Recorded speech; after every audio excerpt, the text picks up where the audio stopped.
So I've been wanting to do a video blog for some time now, so I thought that I would begin today and invite you on kind of one of my pacing walks. I like to think and I like to go for a walk. So I've been very curious about society lately. Have a lot of great conversations about society. Society seems to be everywhere. But the thing that I'm very curious about is if it's possible to create a society that is both nourishing and engrossing on a human level, but also systemically sustainable. You know, if it also fills the needs of what a complex society requires. Kind of exploring that thought of what a complex society requires. A society requires rules and infrastructure that enable the people within it to manage their resources and basically live on kind of a global scale.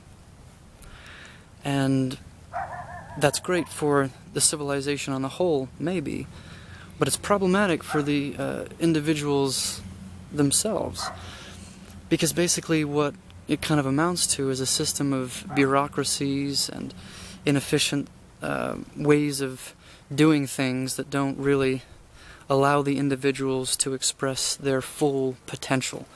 You know, it's like we become subordinate to the system in order to just have a certain standard of living.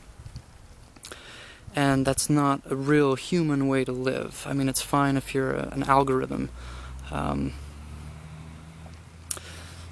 So think about a Venn diagram.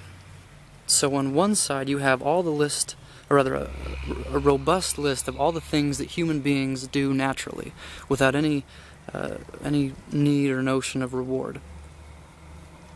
And on the other side have a list of what a society needs in order to sustain itself, specifically rules and shared infrastructure that people are participating in.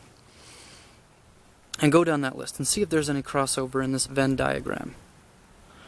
On the human side, can we build, is there a crossover between the fact that we breathe and the rule structure of society?